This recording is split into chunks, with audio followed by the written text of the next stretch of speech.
Hello aspirants, आज हम पढ़ेंगे 16 जनवरी 2024 के करंट अफेयर्स।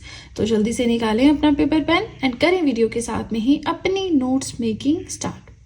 आज की फर्स्ट न्यूज़ है पोंगल, उत्तरायण, भोगाली बिहू एंड भोगी। ये सब रिसेंटली सेलिब्रेट किए गए हैं। देखिए, अगर मैं सिंपल भाषा में बोलूँ, जो लोहड़ी का त्यौहार है, ठीक है, हार्वेस्ट फेस्टिवल जिसको बोलते हैं, पहला त्यौहार है हमारे साल का, तो अलग अलग जगह पर अलग अलग नाम से जाना जाता है। आपके एरिया में जहाँ पे आप रहते हैं वहाँ पे किस नाम से जाना जाता है, आप मुझे कमेंट सेक्शन में बताएं। हमारे यहाँ पे इसे लोहड़ी से जाना जाता है, ठीक है। अब ये जो पोंगल है, इसे तमिलनाडु में कहा जाता है पोंगल। ये जो भोगी है, तेलंगाना में इस नाम से जाना जाता है, ठीक है। अब ये जो फेस्टिवल्स हैं, ये मार्क करते हैं sun's journey towards the northern hemisphere. जो नॉर्दर्न हेमिस्फीयर है, उस डायरेक्शन में सन घूम जाता है। देखिए, हमने बहुत अच्छे से ये चीज़ पढ़ी है। हमारे पास इक्वेटर है, ट्रॉपिक ऑफ कैंसर है, ट्रॉपिक ऑफ कैप्रिकॉन है। तो हमारा जो सूरज है वो इसी एरिया में घूमता है। यहाँ से ऊपर आपका आर्कटिक सर्कल है, नॉर्थ पोल है, वहां तक जाता ही नहीं है। अब ये क्या कंसेप्ट है, ये अगर आपको जाना है तो आपको फिर वर्ल्ड ज्योग्राफी पढ़ना होगा। वो चीज़ तो हम यहाँ पे नहीं कवर कर सकते, वीडियो बहुत ही ज़्यादा लेंथी हो जाएगा। तो आपसे रिक्वेस्ट है, अगर आपको देखना है, मैंने ऑलरेडी वर्ल्ड ज्योग्राफी 2 बार पढ़ा रखा है अपने यूट्यूब चैनल पे। तो मेरे यूट्यूब चैनल पे प्लेलिस्ट सेक्शन में जाएं, world geography handwritten notes की प्लेलिस्ट आप देख सकते हैं, ठीक है जी। और असम में इसे माघ बिहू कहा जाता है, द हार्वेस्ट फेस्टिवल। पहला त्योहार रहता है साल का। पंजाब में लोहड़ी के नाम से जाना जाता है। इंडिया के जो और नॉर्दर्न पार्ट्स हैं वहां पे मकर संक्रांति के नाम से जाना जाता है। तो आ सकता है आपको क्वेश्चन, भोगी कहाँ पे, तेलंगाना में मनाया जाता है। पोंगल कहाँ पे, तमिलनाडु में। असम में किस नाम से, माघ बिहू के नाम से। पंजाब में लोहड़ी के नाम से। जो उत्तरी भाग हैं भारत देश के, वहां पे मकर संक्रांति के नाम से सेलिब्रेट किया जाता है। नाउ सेकेंड न्यूज अगर हम देखें तो नए किंग बने हैं डेनमार्क के। डेनमार्क कहाँ पे है, यूरोपियन कॉन्टिनेंट में है। क्या कैपिटल है, कोपेनहेगन है। एक बार मैप पे जरूर देखें तो डेनमार्क के न्यू किंग बने हैं, ठीक है। क्राउन प्रिंस फ्रेडरिक 10 ये बने हैं नए किंग वहां के, ठीक है जी। चलिए, थर्ड न्यूज अगर हम देखें, यहाँ पे एक ऑपरेशन के बारे में बात की जा रही है, ऑपरेशन अमृत। ऑपरेशन अमृत क्या है, ये इनिशिएट किया गया है to control antibiotics abuse in the state में जो एंटीबायोटिक अब्यूज बढ़ रहा है उसे कंट्रोल करने के लिए यहाँ पे जो अमृत है, इसकी फुल फॉर्म है, क्या फुल फॉर्म है, anti microbial resistance intervention for total health. ये फुल फॉर्म आपको एग्जाम में आ सकती है, आपने याद रखना है, पहली चीज। दूसरी चीज ये कि ऑपरेशन अमृत किससे रिलेटेड है, एंटीबायोटिक अब्यूज जो हो रहा है उसे कंट्रोल करने से रिलेटेड है।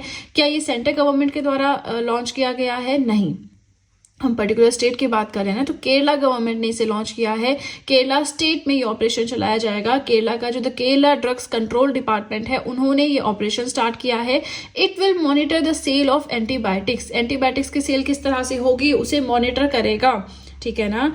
नाउ फोर्थ न्यूज अगर हम देखें तो यहाँ पे ये एनवायरमेंट से रिलेटेड एक करंट अफेयर है हमारा। Let me just the page first, उसके बाद इसे डिस्कस करते हैं। ओके, सो हिमालयन वुल्फ एनिमल है, समझ में आ रहा है ना। Now found across the Himalayas, जो हिमालयाज वाला रीजन है आपका, नेपाल है, सिक्किम है, उत्तराखंड है, इन एरियाज में ये पाया जाता है। तो न्यूज ये है कि जो हिमालयन वुल्फ है, this has been classified as vulnerable on IUCN red list. IUCN के बारे में मैंने ऑलरेडी पढ़ाया है, इनकी एक लिस्टिंग होती है ना। लिस्टिंग देख लेते हैं पहले। जैसे कि डेटा डेफिशिएंट है, यानी कुछ ऐसे एनिमल्स है जिनका डेटा ही अवेलेबल नहीं है, लीस्ट कंसर्न है, नियर थ्रेटन्ड है, तो ये इस तरह से चलता है। वल्नरेबल है, एंडेंजर्ड है, क्रिटिकली एंडेंजर्ड है, extinct in the wild and last में एक्सटिंक्ट मतलब डेड हो चुकी है, उनकी प्रजाति विलुप्त हो चुकी है ना। तो ये इनका स्टेटस रहता है, यहाँ से यहाँ की ओर बढ़ता है। तो IUCN की जो रेड लिस्ट है, इस कंसेप्ट को हम फिर कभी पढ़ेंगे, है ना। फिलहाल हमें करंट अफेयर्स हमारे पेंडिंग हैं, उन पे फोकस करना है, तो मेरा ध्यान थोड़ा उस चीज पे है। नाउ IUCN की जो रेड लिस्ट है उसमें वल्नरेबल क्लासिफाई किया गया है हिमालयन वुल्फ को, ठीक है ना। आई होप आपको समझ में आ रहा है। बहुत सिंपल चीजें हैं, ऑलरेडी काफी बार मैंने पढ़ा भी रखी हैं। कोई ऑपरेशन क्या होता है, ये वल्नरेबल का मतलब क्या है, एक्सटिंक्ट का मतलब क्या है, ये सब चीजें हम करंट अफेयर्स में पढ़ते रहते हैं ना। तो कभी आज ना डिस्कस करूं, कभी नेक्स्ट डे डिस्कस हो जाती है। तो आपने बस डेली वीडियो देखना है करंट अफेयर्स का, साथ में नोट्स बनाने हैं, ओके। चलिए, तो इसी के साथ हमारा आज का फर्स्ट पेज हुआ कंप्लीट। वीडियो पसंद आ रही हो लाइक जरूर करें। आपको बताना चाहूंगी, आप चाहें तो मुझे इंस्टाग्राम पे फॉलो कर सकते हैं, आप चाहें तो मुझे टेलीग्राम अकाउंट पे ज्वाइन कर सकते हैं। दोनों का ही लिंक डिस्क्रिप्शन बॉक्स में दे रखा है, चलिए इसी के साथ सीधे चलते हैं अपने सेकंड और अपने लास्ट पेज की ओर। आज का 5th पॉइंट है ग्रीन रूपी टर्म डिपॉजिट। ये लॉन्च किया गया है कौन से बैंक के द्वारा? एसबीआई के द्वारा, स्टेट बैंक ऑफ इंडिया। ठीक है, याद रखना है green rupee term deposit SBI के द्वारा लॉन्च किया गया है। किसके लिए? तो जो हमारे रेजिडेंट इंडिविजुअल्स हैं, मतलब जो हमारे देश में रहने वाले इंडिविजुअल्स हैं, नॉन इंडिविजुअल्स माने जो ऑर्गेनाइजेशंस हैं, and NRI customers, non residents of India. Indian citizenship है लेकिन कहीं बाहर किसी और कंट्री में रह रहे हैं, इस तरह के लोगों के लिए green rupee term deposit SBI ने लॉन्च किया है। इसका एम क्या है? It aims at mobilising funds to support environment friendly initiatives and projects. अगर कोई ऐसा एनवायरनमेंट से रिलेटेड प्रोजेक्ट स्टार्ट करना चाह रहा है जो एनवायरनमेंट के लिए अच्छा होगा, है ना, ऐसे कुछ इनिशिएटिव या प्रोजेक्ट का आइडिया किसी के पास है तो वहां पे लोन इस डिपॉजिट के अंडर मिल सकता है। ठीक है, मतलब मोबिलाइज करने हैं फंड्स, इधर से उधर पैसा लगाना है ना, जो आपके प्रोजेक्ट्स होते हैं, इनिशिएटिव्स होते हैं उनके ऊपर। And soon to be available on YONO app, SBI की अपनी ऐप है ना, तो उसके ऊपर भी ये अवेलेबल हो जाएगा। फिलहाल ऑफलाइन मोड में ही ये है। नाउ 6th पॉइंट अगर हम देखें, India US trade policy forum 14th ministerial level meeting, यानी 14th एडिशन हुआ है। इंडिया और यूएसए के बीच में जो ट्रेड पॉलिसी की एक मीटिंग हुई है, कहाँ पे हुई है? न्यू दिल्ली में। अब यहाँ पे ऑब्वियसली ट्रेड के ऊपर बहुत सारी डिस्कशंस की गई, तो वो सब इंपॉर्टेंट नहीं है एग्जामिनेशन पॉइंट ऑफ व्यू से। इंपॉर्टेंट ये है कहाँ पे मीटिंग हुई, कौन सा एडिशन हुआ, किस किस के बीच में हुई, क्या फोकस था, ट्रेड के ऊपर सारा डिस्कशन करना। ठीक है जी। 7th पॉइंट अगर हम देखें, Prabha Atre passed away recently. कौन थे? लेजेंडरी क्लासिकल सिंगर भी थे और एक प्रोमिनेंट डांसर भी थे किराना घराना के। इसी के साथ इन्होंने बहुत ही इंपॉर्टेंट रोल प्ले किया है in popularising classical music across the globe. I don't think इसमें कुछ समझाने की जरूरत है, ठीक है ना, बहुत सिंपल चीज है। रिसेंटली किसी की डेथ हुई है, कौन से फील्ड से रिलेटेड है, काफी बार मैंने बताया है, इंपॉर्टेंट रहता है एग्जामिनेशन पॉइंट ऑफ व्यू से। नाउ आज का 8th पॉइंट है एक और प्रोजेक्ट, ठीक है ना। प्रोजेक्ट का नाम है शौर्य संकलन प्रोजेक्ट। पूरा नाम है शौर्य संकलन digital archiving of military history. ये आर्काइव्स क्या होते हैं? आर्काइव्स होते हैं हिस्टोरिकल डॉक्यूमेंट्स जिन्हें एक जगह पे रखा जाता है, ताकि जो भी हिस्टोरिकल चीजें हैं या जो हमारा पास्ट है उसे कंजर्व करके उसे बचा के रख सके, ठीक है ना। अब ये जो प्रोजेक्ट है शौर्य संकलन प्रोजेक्ट, ये स्टार्ट किया गया है कि जो इंडियन आर्मी के हमेशा से एफर्ट्स रहे हैं, जो इंडियन आर्मी का ग्लोरियस पास्ट रहा है, जो भी उनके अचीवमेंट्स रही हैं, उन्हें संजो के रख सके, ठीक है। अब इसमें audio visual content, audio visual क्या होता है? वीडियो जिसमें आवाज भी है और आपको देखने को भी मिल रहा है ना। तो 700 आवर्स का ऑडियो विजुअल कंटेंट ये बचा के रखा गया है। जम्मू एंड कश्मीर का कॉन्फ्लिक्ट हुआ, गोवा लिबरेशन वॉर हुई 1961 में, इंडो पाक वॉर हुई, तो ये सारा कंटेंट जो है पेजेस के फॉर्म में है, कुछ 11 लाख पेजेस की फॉर्म में, इसे भी संजो के रखा गया है। ये जो ऑडियो विजुअल कंटेंट है इसे भी बचा के रखा गया है।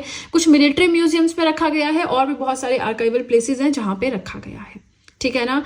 बहुत सिंपल चीज है, बहुत आपको समझना, इसमें मुझे नहीं लगता कोई टफ चीज है समझना। शौर्य संकलन प्रोजेक्ट इंडियन आर्मी का जो भी ग्लोरियस पास्ट रहा है, जो भी उनके अचीवमेंट्स हैं, उन सारे डॉक्यूमेंट्स को एक जगह संजो के रख रहे हैं, ठीक है। ये हो गया। पूरा प्रोजेक्ट का नाम देख लो, ये भी आपसे पूछा जा सकता है।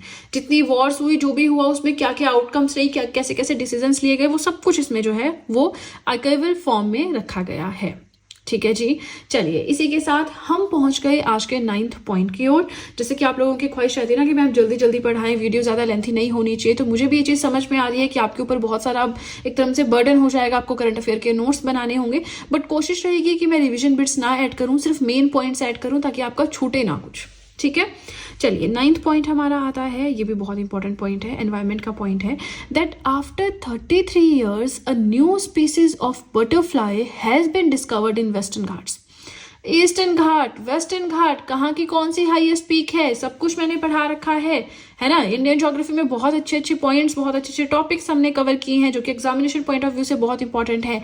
नहीं आपने देखा है Indian geography handwritten notes की प्लेलिस्ट आप मेरे यूट्यूब चैनल पे देख सकते हैं। नाउ यहाँ पे बोल रहे हैं कि वेस्टर्न घाट्स में पूरे 33 सालों के बाद बटरफ्लाई की न्यू स्पीसीज देखने को मिली है, जिसका नाम मैंने यहाँ पे लिखा है, आप देख सकते हैं, ठीक है। टफ टू प्रोनाउंस, खुद से एक बार देख लीजिएगा।